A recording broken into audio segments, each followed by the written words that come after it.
Let's see what Seneca says to Lucilius in On Providence about why the gods would allow good things to happen to bad people. Seneca says, "I shall restore you to good relations with the gods, who are best to the best of men. For it is not nature's way to let good ever do harm to good. Between good men and the gods exists a friendship sealed by virtue." Friendship, do I say? No, rather it is a bond of relationship and similarity, since undoubtedly a good man differs from God only in the sphere of time. He is God's pupil and imitator, his true offspring, whom thou illustrious parent, no gentle trainer in virtue, rears with severity as strict fathers do. The gods are like fathers. The gods are good. The gods are, or perhaps God singular. God is God and gods. He's plural in one sentence and singular in the next. The gods are like our fathers, and they're trying to make us as much like them as possible. A good man is God's pupil and imitator, his true offspring, whom that illustrious parent, no gentle trainer in virtue, rears with severity as strict fathers do. A good father is not always gentle. A good father trains us in virtue, but not always softly, gently. More on that momentarily. I'm just going to read various passages I've highlighted that are of note and probably not make a whole lot of commentary. Maybe we'll do more commentary on major Stoic themes elsewhere in the text. Elsewhere in this volume, though, On Providence is just one of the texts contained within this volume. Again, as I probably said in the last video, this is the Oxford World Classics edition of several writings from Seneca. Highly recommended text, although you can probably find pretty decent public domain translations of most or all of these things online. "Nothing bad can happen to a good man," says Seneca. "And a good man regards all adversity as a training exercise," he says. The exact words are, all adversity he regards as a training exercise. Let's skip now on page 5 of this edition.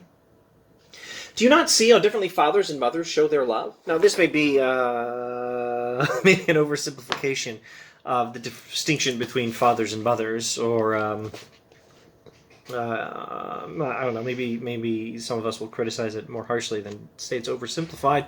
But at any rate, this is Seneca's illustration. "Do you not see how differently fathers and mothers show their love? The father orders his children to be roused early to pursue their studies, not allowing them to be idle even on a holiday, and wrings from them sweat and sometimes tears.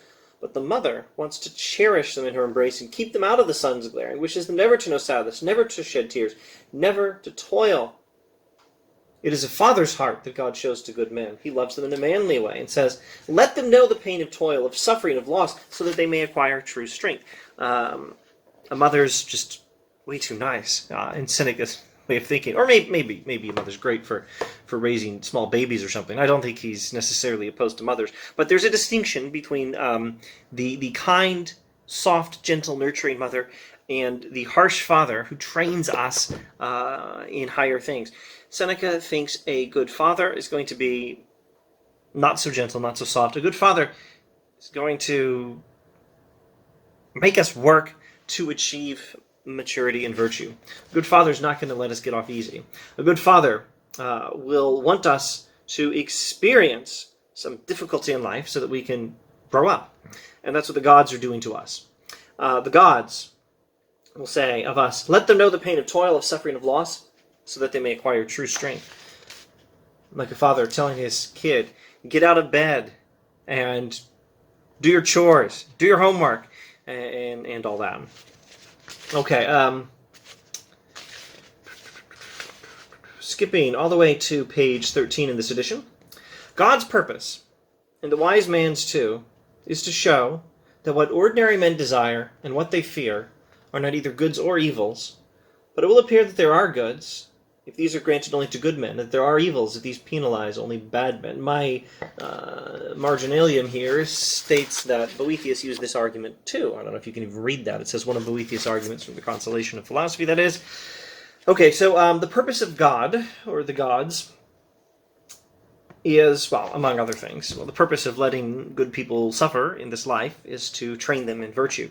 But the one other purpose for allowing some bad things to happen to good people and some good things to happen to bad people is to show us that these things are not true goods and true bads. What we think of as misfortune is not really bad. What we think of as a good thing in this life is not really good. Money and power and fame, not actually good things. Poverty. Let's see, money, power, fame, not actually good things. Poverty, powerlessness, and what's the opposite of fame? People not knowing or caring who you are. These are not bad things. Even physical pain is not actually a bad thing. These external things, these things outside the soul, these are not actually bad things or good things. The ones we like, money, power, fame, pleasure, physical pleasure, and the ones we want to avoid, poverty, powerlessness, a lack of fame, a reputation, and physical pain. These are not actually good things that we're seeking, bad things that we're trying to avoid. No, what really matters is what's within. What really matters is what is in the soul. And the gods allow bad things to happen to good people and good things to happen to bad people as a clue to us that these things we think are good or bad, not really good or bad. If it were really good or really bad, then it wouldn't happen to a bad person or to a good person, respectively. Page 15. As fire tests gold, so misfortune tests brave men. Skipping a bit. The soul that is earthbound and sluggish will follow the safe course. Virtue takes to the heights. Virtue aims higher than these minor earthly concerns like am I rich? Am I powerful? Am I famous? How's my health? These things are minor, temporary bodily concerns. Virtue aims for something higher. The good man himself, page 16, nearing the end. The good man himself spares God any concern for this. He has contempt for external things. The good man has contempt for external things. Now, in at least some formulations of Stoicism, it's totally okay to prefer external things. If you're staking your happiness on money, power, fame, physical pleasures, you're making a mistake. You're looking for happiness where you cannot find it. You're doomed to disappointment, that these things will never satisfy you.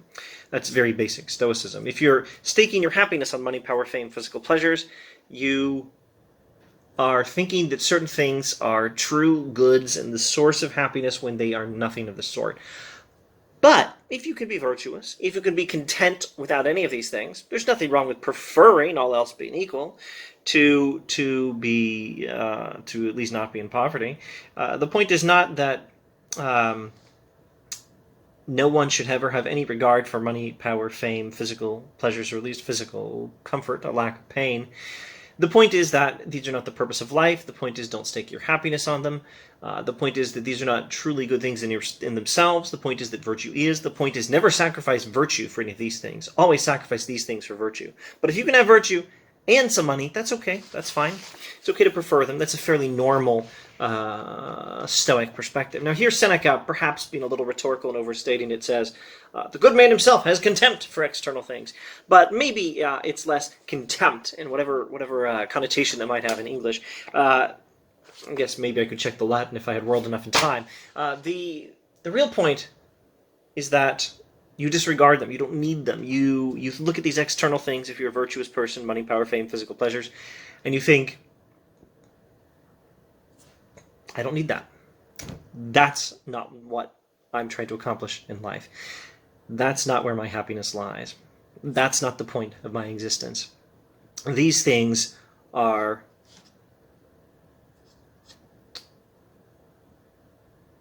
below what I'm aiming at.